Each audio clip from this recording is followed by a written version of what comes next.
महाराष्ट्र राज्य कायम विनाअनुदानित कृती समितीच्या माध्यमातून कोल्हापुरातल्या शिक्षण संचालक कार्यालयाच्या समोर बेमुदत उपोषण सुरू करण्यात आलं आहे। या आंदोलनाचा आज 10वा दिवस असल्यानं या शिक्षकांनी सरकारचा दशक्रिया विधी घालून निषेध केला।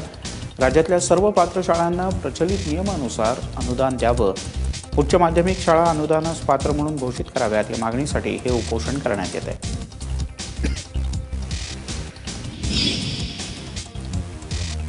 सरकारी अनुदानाची मागणी करण्यासाठी लातूर, उस्मानाबाद आणि नांदेड जिल्ह्यातल्या शिक्षकांनी उपोषणाचं अस्त्र उगारलंय। गेल्या 9 दिवसांपासून सुरू असलेल्या उपोषणाची सरकारकडून कोणतीच दखल घेतली जात नसल्यानं या शिक्षकांनी मुंडन केलं। 3 जिल्ह्यातले जवळपास 2000 शिक्षक लातूरच्या शिक्षण उपसंचालक कार्यालयाच्या समोर उपोषणाला बसलेत। 2012 साली 1343 शाळा या सरकारी अनुदानास पात्र ठरल्या होत्या। टप्प्याटप्प्यानं हे अनुदान शाळांना देण्यात येणार होतं, मात्र ते अद्याप देण्यात न आल्यानं या शिक्षकांनी तातडीनं अनुदान देण्याची मागणी करत आंदोलन छेडलंय।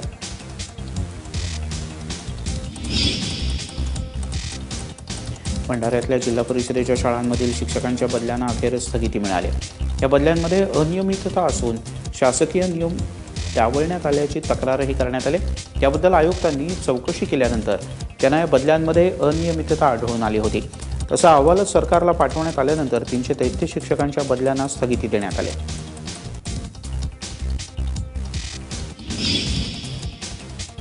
अकोला जिल्हा परिषदेचे अध्यक्षपद इतर मागास प्रवर्गासाठी राखीव ठेवण्यात आले। या सोडतीमुळे जिल्हा परिषदेत राजकीय घडामोडींना वेग आला आहे। सध्या जिल्हा परिषदेवर भारिप बहुजन महासंघ, काँग्रेस आणि अपक्षांच्या आघाडीची सत्ता आहे। 52 सदस्यांच्या जिल्हा परिषदेत भारिप बहुजन महासंघाचे 23, भाजपचे 12, शिवसेनेचे 8, काँग्रेसचे 4, राष्ट्रवादीचे 2 आणि 3 अपक्ष असे नगरसेवक आहेत। या महिन्याच्या शेवटी असणाऱ्या जिल्हा परिषद अध्यक्ष आणि उपाध्यक्षाच्या निवडीपर्यंत जिल्ह्यात मोठ्या प्रमाणात तोडफोडीचं राजकारण रंगेल अशी शक्यता वर्तवण्यात येते।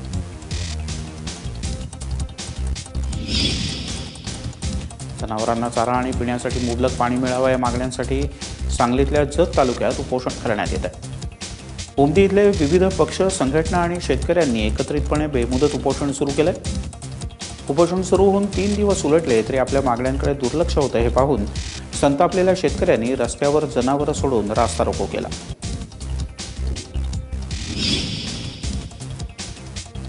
पीक विम्याची भरपाई मिळावी यासाठी हिंगोलीतल्या शेतकऱ्यांनी जिल्हाधिकारी कार्यालयावर मोर्चा काढला। सेनगाव तालुक्यातल्या 14 गावातल्या सुमारे 6000 सोयाबीन उत्पादक शेतकऱ्यांना अजूनही पीक विम्याची भरपाई मिळालेली नाही। या विरोधामध्ये संताप व्यक्त करत शेतकऱ्यांनी सरकार आणि जिल्हा प्रशासनाच्या विरोधात जोरदार घोषणाबाजी केली। महसूल प्रशासन आणि कृषी विभागानं चुकीचा अहवाल दिल्यानं शेतकऱ्यांना फटका बसल्याचा आरोप केला जातोय। रत्नागिरी नगर परिषदेची सर्वसाधारण सभा भूखंडाच्या आरक्षण मुद्द्यावरून चांगलीच वादळी ठरली। शहरातल्या मध्यवर्ती भागामध्ये ट्रक टर्मिनलसाठी राखीव असलेल्या 200 गुंठ्याच्या आणि कोट्यवधी किमतीच्या भूखंडांचं आरक्षण काढण्यात यावं असा प्रस्ताव नगरपालिकेसमोर ठेवण्यात आला होता। मात्र पालिकेनं आरक्षण विकसित न केल्यानं ती जागा बांधकाम व्यावसायिकाच्या ताब्यात जाणार आहे। मात्र सत्तेवर येताना आरक्षण हटवणार नाही असं आश्वासन दिलेल्या सेना भाजपनं आरक्षण हटवण्याच्या प्रयत्नाला विरोध केला।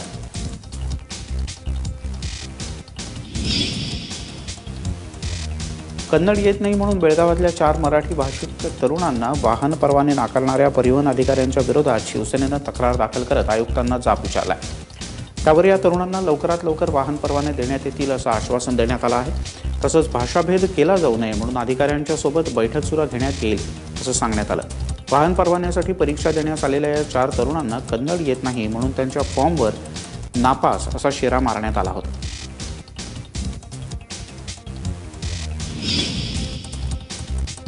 सोलापुरातल्या मोहोळ पोलीस स्टेशनचे निरीक्षक विश्वासराव साळोखे यांना 70,000 रुपयांची लाच घेताना रंगेहात अटक करण्यात आली।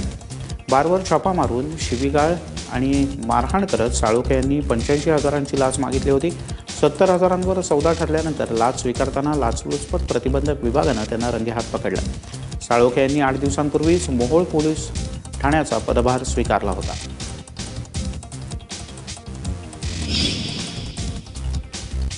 भंडारा जिल्ह्यातल्या दाभा गावात रॉयल्टी न दाखवता वाळूचे ट्रक नेणाऱ्या 38 ट्रक चालकांच्या विरोधामध्ये गुन्हा दाखल करण्यात आला आहे। यापैकी 15 ट्रक पकडण्यात पोलिसांना यश आलं। हे ट्रक चालक रॉयल्टी न दाखवता वाहनं तपासणी नाक्यावरच्या पुढे नेत होते आणि रिकामी करून पुन्हा एकदा त्याच रॉयल्टीवर नवीन वाळू नेत असल्याचं उघड झालं. भंडारा जिल्ह्यातल्या अट्टल गुन्हेगार विकी सहानीला अटक करण्यात पोलिसांना यश आलं. गेल्या काही दिवसांमध्ये भंडारा आणि तुमसर शहरामध्ये घरफोडीच्या घटनांमध्ये वाढ झाली होती. त्यामुळे पोलीस तपासाला वेग आला होता. या तपासाच्या अंतर्गतच विकीला बेड्या ठोकण्यात आल्या. पण आतापर्यंत भंडारा भागात 6 तर तुमसरमध्ये 1 घरफोडी केली आहे. त्याच्याकडून 7 लाखांचा मुद्देमाल जप्त करण्यात आला. पुढील तपासासाठी त्याची कस्टडी तुमसर पोलिसांना देण्यात आली. पिंपरी चिंचवड पालिकेच्या उद्यानातील सुरक्षा रक्षकाला काही टार्गेट तरुणांनी बेदम मारहाण केल्याची घटना घडली. यशवंतराव चव्हाण गुलाब पुष्प उद्यानात हा प्रकार घडला. उद्यानामध्ये हुल्लडबाजी करणाऱ्या तरुणांना सुरक्षा रक्षक परशुराम चौरे यांनी हटकलं. त्याचाच राग येऊन या टोळक्यानं त्यांना बेल्ट आणि लाथाबुक्क्यांनी बेदम मारहाण केली. या प्रकरणी भोसरी MIDC पोलीस स्थानकात गुन्हा दाखल करण्यात आला. सांगलीच्या आटपाडीतील समृद्ध जीवन कंपनीच्या कार्यालयातून दलालांनी कम्प्युटर, प्रिंटर आणि खुर्च्यांसह इतर साहित्य लंपास केलं.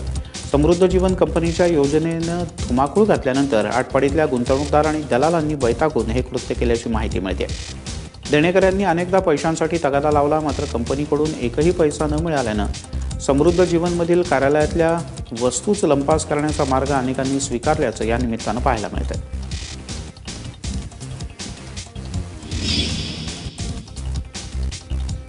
अनिसचे डॉक्टर दाभोलकर आणि कॉम्रेड पानसरे यांच्या मारेकऱ्यांना शोधण्यासाठी 11 जूनपासून श्रमिक मुक्ती दलाचे डॉक्टर भारत पाटणकर राज्यभरात सनातन संस्थेच्या विरोधात कॉम्बिंग ऑपरेशन राबवणार आहेत असा इशाराच त्यांनी दिला. या प्रकरणी डॉक्टर पाटणकर यांच्यावर तातडीनं कारवाई करावी अशी तक्रार सनातन संस्थेनं महाराष्ट्र आणि गोवा राज्यांचे मुख्यमंत्री, पोलीस महासंचालक, जिल्हा पोलीस अधीक्षक, स्थानिक लोकप्रतिनिधी आणि गृहराज्यमंत्र्यांकडे केली आहे. कायदा आणि सुव्यवस्था राखण्यासाठी पाटणकर यांनी कोल्हापूर आणि सिंधुदुर्गात येण्यासाठी त्यांना बंदी घालण्यात यावी अशी मागणी सनातननं केली आहे. भाजपचे नेते बबनराव पाचपुते यांना 4 जुलैपर्यंत शेतकऱ्यांची 39 कोटी रुपयांची थकबाकी देण्याचे आदेश औरंगाबादच्या खंडपीठानं दिले. हिरडगावच्या साईकृपा साखर कारखान्याकडे 39 कोटी रुपयांची थकबाकी आहे. गेल्या 1.5 वर्षांपासून ऊस उत्पादक शेतकऱ्यांनी थकबाकी मिळवण्यासाठी वेळोवेळी आंदोलनं केली, मात्र पैसे मिळत नसल्यानं याबद्दल औरंगाबाद उच्च न्यायालयाच्या खंडपीठामध्ये याचिका दाखल करण्यात आली. त्याला प्रत्युत्तर देताना औरंगाबाद खंडपीठानं बबनराव पाचपुते यांना 4 जुलैपर्यंत थकीत पैसे देण्याचे आदेश दिले. औरंगाबादमध्ये एका भरधाव ट्रकनं पुलाचे कठडे तोडून थेट तो नाल्यात कोसळला. औरंगाबाद जालना महामार्गावरील चिकलठाण्याजवळ हा अपघात झाला. यामध्ये ट्रकचा चालक गंभीररित्या जखमी झाला. छत्तीसगडवरून आलेला आणि लोखंडानं भरलेला हा ट्रक औरंगाबादकडे जात असताना चालकाचं ट्रकवरचं नियंत्रण सुटलं आणि पुलाचे कठडे तोडून हा ट्रक थेट नाल्यात पडला. अपघाताच्या नंतर काही काळ या मार्गावरची वाहतूक खोळंबली होती. रायगड जिल्ह्यातील जांभूळपाडाजवळ झालेल्या 2 अपघातांच्या घटनांमध्ये 1 महिला ठार झाले तर 1 जण जखमी झाले. गव्हाण शिरनेर मार्गावरती हे 2 अपघात झाले. डंपर आणि रिक्षाच्या टक्करीमध्ये 1 महिला ठार झाली तर ट्रेलरनं आर्टिगा कार आणि डंपरला धडक दिल्यानं 1 जण जखमी झाला.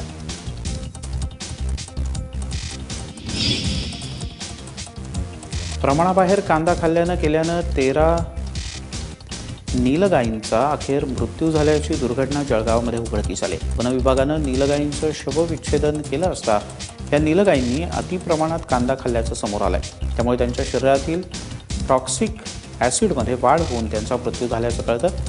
चाऱ्या आणि पाण्याच्या बिना ही जनावरं गावाकडे येऊ लागली आहेत आणि जे मिळेल ते खाऊन पोट भरताना दिसत आहे.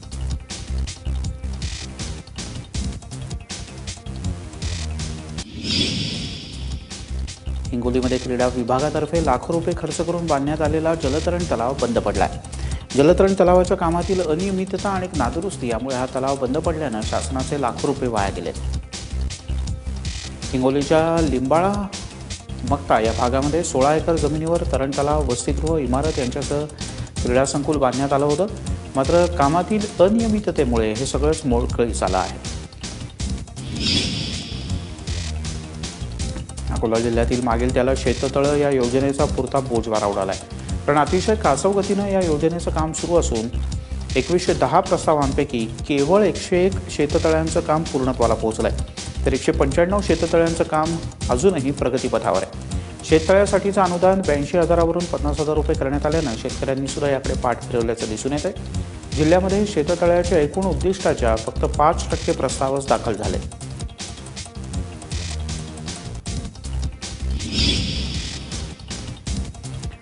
सुट्टीच्या दिवसामध्ये मुंबई गोवा महामार्गावरील वाहतूक मोठ्या प्रमाणात वाढते, त्यामुळे होणारी वाहतूक कोंडी ही नेहमीचीच। मात्र गेल्या काही दिवसात या मार्गांवर अपघाताचं प्रमाण सुद्धा वाढल्यानं इथं मोठ्या प्रमाणात स्पीड ब्रेकर आणि रमलर्स टाकण्यात आले आहेत। त्यामुळे गर्दीच्या वेळेत गाड्यांचा वेग अतिशय कमी होऊन गाड्यांच्या रांगा लागतात आणि वाहतूक कोंडीतही भर पडते। त्यामुळे या मार्गावरचे स्पीड ब्रेकर्स कमी करण्याची मागणी केली जाते। रत्नागिरीच्या जिल्हा रुग्णालयाला आरोग्य संचालकांनी नुकतीच भेट दिली। अपुऱ्या वैद्यकीय सुविधा, अपुरे अधिकारी, साधनसामुग्रींची कमतरता अशा एक ना अनेक समस्यांचा पाढा यावेळेला इथं वाचण्यात आला। त्यामुळे ग्रामीण भागातल्या रुग्णांना मिळणारी सेवा सुद्धा इथे काहीशी ठप्प झाल्याचं चित्र आहे। या सगळ्या विरोधात सोशल मीडियातून आवाज उठवण्यात आल्यानंतर लोकप्रतिनिधी आणि आरोग्य अधिकाऱ्यांची एक बैठक झाली। या बैठकीमध्ये जिल्हा रुग्णालयाला कायमस्वरूपी भूलतज्ञ देताना खासगी भूलतज्ञांना जिल्हा रुग्णालयाच्या सेवेमध्ये ठेवण्याबद्दल सुद्धा ठोस निर्णय घेण्यात आले। त्याचप्रमाणे रुग्णालयाला डायलिसिस आणि सिटी स्कॅन मशीन देण्याचं यावेळेला निश्चित करण्यात आलं। सोलापूरजवळच्या दुन्ही स्टेशनवर ट्रकमनच्या सतर्कतेमुळे मोठा अपघात टळला। मुंबई हुसेनसागर एक्सप्रेस ही गाडी जात असताना रेल्वे रुळाला तडे गेल्याचं ट्रॅकमनच्या लक्षात आलं। ट्रॅकमननं प्रसंगावधान दाखवत तात्काळ गाडी थांबवण्याचा इशारा दिला। यावेळेला एक्सप्रेसच्या चालकाने सुद्धा इमर्जन्सी ब्रेकनं ही गाडी थांबवली। साधारण 1.5 तासानं रूळ दुरुस्त केल्यानंतर ही गाडी रवाना झाली। अमरावतीतल्या डिजिटल व्हिलेज म्हणून ओळखल्या जाणाऱ्या हरिसाल गावातल्या लाभार्थ्यांना संगणकीकृत शिधापत्रिका म्हणजे स्मार्ट कार्डचं वाटप करण्यात आलं। अन्न आणि नागरी पुरवठा मंत्री गिरीश बापट यांच्या हस्ते स्मार्ट कार्डचं वाटप करण्यात आलं। या स्मार्ट कार्डमुळे लाभार्थ्याला घरपोच धान्य मिळणार आहे। त्यासाठी लागणारा 25 कोटींचा निधी वित्त विभागानं दिला आहे।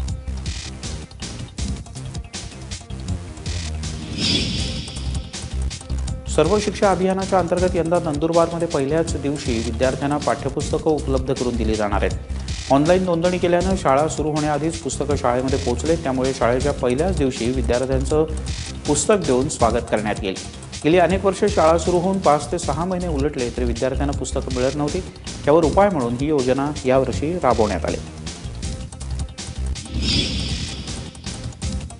नांदेड शहरातील पिण्याच्या पाण्याची समस्या अखेर निघाली कारण तब्बल 170 किलोमीटरचा प्रवास करून येलदरी धरणातील पाणी नांदेडच्या नालेश्वरमध्ये पोहोचलं आहे। या पाण्यामुळे पुढचा महिनाभर नांदेडकरांची तहान भागणार आहे। हे पाणी नालेश्वरमध्ये पोहोचताच पालिकेतर्फे पाण्याचं पूजन करण्यात आलं। परभणीतल्या येलदरी धरणातून 15 दशलक्ष घनमीटर पाणी विष्णुपुरी प्रकल्पात सोडण्यात आलं।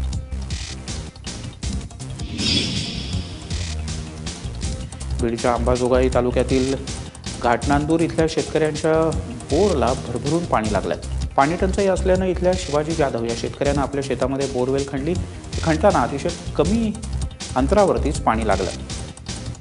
बोरचं मशीन बाहेर काढल्यानंतर मात्र भरभरून पाणी वाहायला सुरुवात झाली। दुष्काळातही एवढं पाणी वाहताना पाहण्यासाठी जाधव यांच्या शेतात लोकांनी नंतर गर्दी केली।